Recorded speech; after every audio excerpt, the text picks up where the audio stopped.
They were. She was getting tired of it. She was getting frustrated, kind of like, this isn't what I signed up for.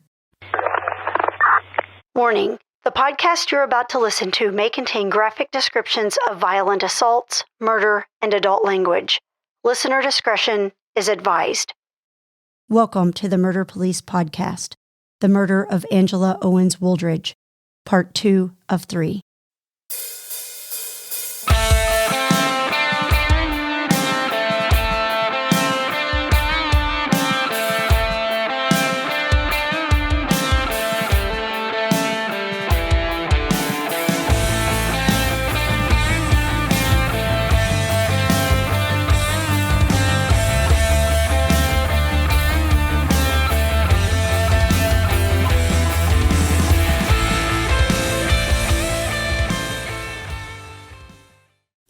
That next day when we arrived, we all live in this town together, so they were going to bring me home. If you remember, it was very late, so there's no sense in you coming to get me. So I rode with them. And when they got in the driveway, or when we pulled in, she gets out to let me out of the back seat. And I hug her and I said, I'll talk to you in the morning, because that was our thing. We always talked in the morning. I looked in and kind of bent my head down and looked in the car, and I said, I thanked him for driving me. He looked at me and he said, I hope you had a good time, because this will be her last girls' trip with you. And you know what? He was not lying. Exactly. And I think it's important to wrap it up with something like that, because people listening at first would say, well, you care about each other, you're excited about each other. Right. And I get that. And you would be contacting each other a lot. That I can see. But again, I think what we're going to learn all the way through this is that when you start piecing things together, the puzzle gets pretty ugly. None of these things stand on their own. And I'll never forget, for me, when you came home and told me that he had said that, I think that's when my eyebrow went up the hardest so far. And I think even then, I might have said, this is really going to be a problem. Yeah, you did. You said, this is not going to work. To answer your question that you asked before I interjected with our trip, other people, her sister was very uneasy about it. I didn't talk to her youngest of her older two sons, but her oldest son I did. As you recall, he worked for me at that time. He and I talked about it at length, and he said, please try to reason with her. I know if she's going to listen to anybody, it's going to be you. And I said, I can't get through to her. I'm telling you, she's head over heels. I don't like it any more than you don't like it. He and she had a couple of heated conversations over it. And he told her, why don't you just date him? Let him move in if you want, but please do not get married to him. And she was upset. And she said, and she told me, because I was listening to him at nights and her in the day, she was telling me, I can't believe he's not happy for me. As much as I've done for these kids, they should just want my happiness. And I told her, they do want your happiness, just like I want your happiness. But you have to understand, we're concerned. And you're his mother. He's concerned. And he's not saying don't date. He's just saying, slow down a little bit. And she said, this is my life, and I want to do what makes me happy for a change. And so we all lost that battle. Yeah, and I still remember that going on too. And I guess that's where people are human. And I think we're all susceptible to that in some way or fashion. A lot of times we talk about that from moving into what you would call advocacy mode, where logic starts to fail and you don't take in information that counters what you want so bad. That's difficult on people. I'll never forget one of the most important things and truthful things I ever heard years ago when I was a very young police officer and still a recruit, is I got to ride with a senior officer named Charlie O'Connell. And we just lost Charlie several months ago to a heart attack as a retired officer. But he told me one night, he said, Davey, you can't argue with somebody that's drunk or in love. And I've never forgotten that. And it's been so true in so many cases. And I think that's what happens, is that when, like you said, Angie just really wanted to be loved. She did. And she wanted it. And I think, we all know that we're human. And when we get to that thing, that sometimes we'll create that and we'll make that environment when it's really maybe not even realistic. And then the second thing that happens is you just become an advocate of your own desire and your own want. And it's hard to take things in that might counter and say, hey, maybe you should slow down or consider something else. Well, so as this moves on, we obviously we had the wedding, and we did that. I remember we left that afternoon.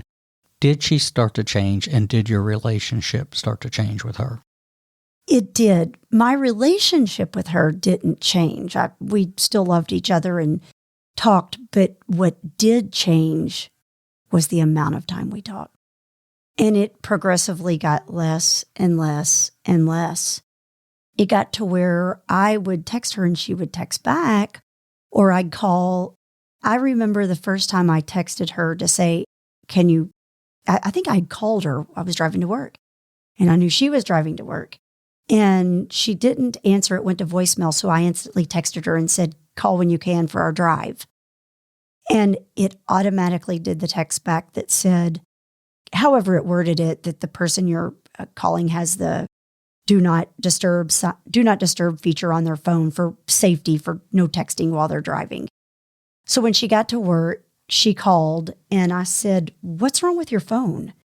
And she told me that he wanted her to put that on her phone because she did not need to be texting and driving or talking and she did not need to be texting and driving or talking and driving because that was a distraction. And I had a few words that I'll not say on here, but basically I was asking her, what in the heck, what are you even thinking? What do you mean? Tell me, girl, you better have put him in his place. What do you mean he's telling you not to text and drive? He's not your dad. Come on. And she's like, well, girl, he just wants it for my safety. Girl, I'm just telling you, this man is crazy about me. He loves me so much. I mean, think about it, girl. How many people have ever told you to don't text and drive or don't talk and drive because they want you safe? And that's how she saw it. I saw it for what it was. He didn't want her on the phone, particularly with me, because he knew I saw this. And I'm not saying it was just me. He didn't want her on the phone with nobody, I don't think. But definitely not me. Were there other things that went on with regard to things like phone behaviors and things like that? Yeah, it changed. Like I said, it just got less and less. And then, I recall one day we were talking and she's like, he's pulling in, girl. I got to go. I'll talk to you later.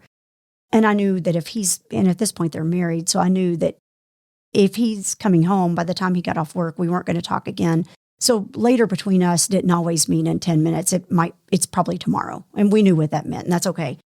But it got to where we would message or we'd send funny things on Facebook Messenger or text. And then it got to where she would say, he's coming home. Don't message again after this. And I thought, why is she doing that? Like, I guess she didn't want him hearing the phone go off or seeing her on it. And then she made mention of, don't text back after this. I'm going to delete the text. And I was so blown away by that because we were talking about nothing really serious. With us, it could be anything. It was not one person in particular. It might just be a song or this or talking about coworkers that we don't like. But I remember thinking, why is she deleting that? Sometimes we would be swapping messages or sometimes we would be swapping recipes back and forth. Or her telling me, click on episode 22, season 4. And so so it's nothing in particular that we were saying that I thought he would get mad over or that anybody would get mad over. But when she said she's going to delete them, that really struck a chord with me because I thought, we're not talking about him or anybody. Why are we deleting that? Did she ever give you an idea that he had access to her phone or to her social media accounts? Oh, yes. They linked those and she had access to his and he likewise had access to hers, which is probably why she didn't want the messages there. But again, there weren't anything that I would have been embarrassed for him to see. But yes, they did. They had access to that. They created, she had always had her separate account. And he had his, and he convinced her how much money they would save by putting the plans together in his name. And I think they had to end up put them in her name because the bill was going to be quite high, but that's kind of irrelevant. But he still had access to it as well as she did. So now we have a joint phone plan. Everybody's on it together, like one big happy family. Joint access to social media? Yes, joint access to social media. I don't I don't think the texting came to his phone. I think her texting just came to her phone. But yeah, they had access to each other's social media. But that's not uncommon. Again, I know a lot of people do that. But looking back, do you think that was for good reasons or bad reasons? Well, I think it was for bad reasons because I remember I was so blown away by it. I could think that she would want access to his because there had been some conversation that she and I had that kind of was unfavorable about some things in his past. So I could see her, knowing her, she's going to want to keep track of that to make sure that some of these things don't get repeated. But she had not ever done anything that would warrant him needing to check up on her. But I think it was very much a quid pro quo thing. If you're going to check mine, I'm checking yours. And she said, okay, I don't care. She didn't have anything to hide. So that was not like her. She was not one to share her stuff. She's very private, very assertive, very, you don't need to meddle in my business. You let me handle my business kind of person. Gotcha. What other red flag things were you seeing in this time period? Really just the lack of communication with her. Just the morning phone calls stopped because he would call her for the morning phone calls. Or on the way home from work, they would stop because he was calling her. So he's starting to realize that that's our talk time. So he now made it his talk time. So then we had to adjust it to where we would talk when she's cooking dinner. Well, it's kind of hard to do with 3 young children there. But we did. But he knew that. And so sometimes we would talk and he would text her and say, have you left work? And she'd say, yes. And he'd say, then why haven't you called? So she'd say, girl, let me call him real quick to get him off my nerves or to get him off my back. And then that became the norm. Then it became the morning talk times weren't the morning talk times for a long time, or the afternoons, because then he called to see how her day was. He had to check on her day, make sure she had a good day, tell her that he wanted her to have a good day, and how his day's going or how it was or his prepping for that day. He worked an evening shift and she worked standard daytime hours. Was it my imagination or did she start to pick weight back up when they got together? She did, not initially, but then she did shortly thereafter. She did. She, with this gastric surgery, she could only eat certain things and couldn't eat large portions. It'd make her sick if she did. She had to have a lot of protein. She started gaining the weight. Now, we got the gym membership renewed. Now, they had just gotten together when we had to renew it. We were doing our nightly workouts. And he knew about this. This was right after, obviously, that he knew they were married at this point. Then she said he wanted her to work out with him. She did. So then I lost my workout partner. It wasn't an invite like, hey, come work out with us. He just wanted it to be her and him. He told her that couples need to do that stuff together. That's nothing she needs to be doing with her friend. He enjoys working out. He knows she enjoys it. So that's something that they need to do together. So they started doing that together. And then that kind of slacked off. And then up just not quite even a year ago yet, I messaged her and I said, hey, I'm going to be renewing my membership. Do you want to? And she said, yes, girl, yes. I've gained so much weight. I've gained, not all of her weight back, but she had gained a good bit of her weight back that she wasn't content. And so we agreed to meet at the gym to purchase our memberships. And we had our time picked out. And I remember she got there. It was right after she got off work. And she was very rushed. She gave her information. They looked it up. She gave her credit card and she goes, girl, I got to go. And I said, oh my God, I haven't even signed up yet. Are you not even going to sign up? Or are you not even going to wait for me to sign up? And she said, no, I got to go get the kids. Well, I knew it wasn't time for her to get the kids yet. She needed to get home before he realized that she wasn't yet home. I think he maybe had it down to a science of how long it took, or maybe he had talked to her and she should have been home in a few minutes. But she left before I even got signed up. She gave her name, her information, her credit card. She was gone with the promise of, this week we're going to start working out. Now, I knew that it was going to be when he was at work. Sadly, we never worked out, not once.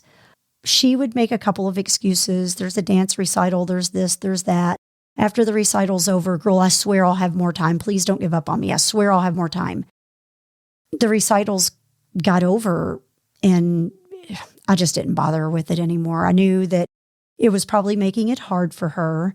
She didn't have a way to do it, probably without listening to him. So I didn't hound her over it. And so sadly, we never got to work out again the second time we renewed. Well, at some point did he, because I think I remember you telling me this, that he went and bought gym equipment and put it in the garage and told her she could work out at home? Yes. And she didn't know that I knew that. I learned this after her passing. And someone told me this, someone that had been in the house. And they said that the garage was converted into a gym. I'm convinced he probably maybe found out because they had joint accounts together. Maybe he saw the membership charge on the card. I guess if you're going to work out, you're going to work out at home. You're not going to work out with her again. That really, when I found that out, that answered a question for me of why we never worked out. Number one, she wasn't allowed. And number two, she had equipment at home if she needed to work out. I think through this period that we both were recognizing that, I think it's such a delicate balance sometimes that people confuse with. Maybe they think a guy might just be misogynistic or chauvinistic or old school and whatever. And then the other thing too is that, sometimes people just get in relationships with people that are nothing shy of just being assholes. And that doesn't mean that they're going to do bad things. But I remember through this whole process, when you would tell me these stories and we would talk about it, that it had the impression of everything that he was, in my opinion, just from my experience. Well, categorically, he was doing everything he could to condition somebody for an abusive relationship. Oh, he absolutely did. And if you recall, I forgot to say this, and this was really, really important. She, when they first met, begged me not to tell him what you did for a living. At the time, you were still a commander. And she said, please do not tell him David is a police commander. And I said, why? And she said, girl, he hates the police. I remember telling you that, and both of us were just struck in awe that we had to hide your profession for a while. And he eventually found out he didn't like the police no better. But I think the other telltale sign was, they got married in July. And you recall we had the Christmas party that December. One thing that she was so upset about, she took off work that Friday. Our party was going to be that night. And he was not happy that she took off work. She had gone out. We were preparing food that day. And she needed a couple of ingredients and a couple of pans from her house. And when she came back, she was so furious. And she said, I'm not letting him come to this tonight. And I said, what's going on? And he was convinced that because she needed to go out and get more Parmesan cheese, he thought that all of this money that was spent on this food that she had paid for. And she told him, I didn't pay for this. She paid for it. But if I did, it's none of your business. I make my money at work and I'll spend it how I choose. And they argued for quite a while because she left it on speaker so I could listen. He was very upset that he thought she bought this food. And then we had matching Christmas shirts, she and I. And I remember her having to run back out to the store because he didn't have a shirt to match. And he didn't want just me and her to match. So if you recall, me, she, and he matched that night, which was really awkward. You said something about arguments. Were you getting an impression from her as this moved forward? Were they arguing more and more frequently or whatever?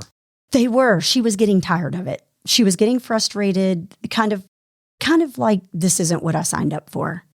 And so she would call me every time they'd have an argument. She'd call and she'd say, let me tell you what he done said last night. Oh my God, girl, let me tell you what this man put me through this morning. And so this became more and more frequent. But then tomorrow when she and I would talk, no, girl, he's all right. He's fine. Girl, I whipped him right into shape. It was the honeymoon phase. I think he realized that she was getting irritated, so he backed off. And then he would be nice again and she would buy into it. But it wasn't but a few days later she'd call me and she's mad about something else. So this just kept perpetuating. Did her demeanor start to change through this period? Was she Was she the same happy person, or was that changing too? It changed. She was very irritated, but when she was happy, a couple days later, she'd be happy again for a few days because now he's doing what she's told him to do or asked him to do or what he should be doing. But then it wouldn't be but a few days later, and she'd call and we'd be starting all over again. So she was getting irritated. She was very busy with her career and with the children, and everything she did, she poured her heart and soul into for her children, running them to dance, running them to this, to that, like all of us parents do. And then he's over there just adding irritation to the whole mix. Like she had this great big harmonious thing going, and then he came along. And it was harmonious for a while, but then what I started seeing was now she's getting irritated. Now she's discovering that he's a slob. He's not helping her out around the house. She's incredibly busy. He's been at home all day because he doesn't go to work till the afternoon. Why are your dishes here from all day long? Why are your clothes still in the floor? She was very meticulous about that. And he knew this. So then not only did she have the children to tend to and dinner to prepare and homework to do and baths to give, but now she's got to clean up from his mess from all day long. So she was getting very, very tired of it, to be honest with you. Did she ever tell you that she had thought about leaving the relationship, or did she communicate that she had told him that? They had sought out counseling. She did tell me that. They were going to a counselor because she couldn't handle, I guess, and maybe there were other things she didn't tell me that she couldn't handle, but she couldn't handle his inability to help her around the house. Just some, I'm sure, other things. So they did start going to counseling. And he was not happy about that. Well, wasn't he? Didn't you tell me one time that he accused her of picking a female counselor on purpose to side with? Yeah, he told her you've chose a female so that she'll side with you. So she said, okay, then let's choose a male and you choose the male. And he said, no, because I don't want people knowing my business. That's the problem with some of you women. You want to tell your business and your problems to other people. And that's where you're wrong. And she said, no, that's not what this is. This is counseling. And this is what people do when they try to make problems work. So they stopped going to counseling. He wouldn't go anymore. He just told her he's not going, and he stopped. Well, let's move on, and this is probably the more difficult part of it, of the whole story of where this culminates into it. And again, any one of or two of the things that you've talked about, if they stood alone, it would be like, man, okay, that's just a less than ideal relationship. But it's pretty clear that in a whole package, what we're looking at is an extreme amount of inordinate jealousy, incredible lacks of trust, even though somebody's saying they want to get into a formal relationship with somebody and formalize that with marriage, and then control and isolation. And that's, again, that's what I kept seeing, watching from my viewpoint, is what started to worry me the most was the incredible isolation that he would do, not just with you, but with other people in the family and in the friendship range, is to not let anybody have contact. And I told you more than once, and I still believe this, that of everybody, you were the last person he wanted her with because you were the closest one to her. And that is usually, for somebody like him, a manipulator, the biggest threat is that somebody who knows the person the most can actually maybe get in their ear and speak reason to them. Those are the things that all turn into red flags that sometimes we miss, sometimes we catch. When's the last time you had contact with her? It was probably talking contact, probably 3 weeks to a month before he killed her. We were driving to work. It was just the good morning, girl. And I said, hey, how are you? We hadn't talked for, I don't know how many days at that point, but, it had slacked off a lot. Sometimes, as you know, I'd come home and I'd tell you, I haven't even talked to her in a week. I haven't talked to her in a month. She called me and she said, girl, I just can't. Girl, I can't with him anymore. And I said, why? What's going on? And she said, it's the same thing. And she was very upset. She was so mad. When Angie would get so mad, she would cry.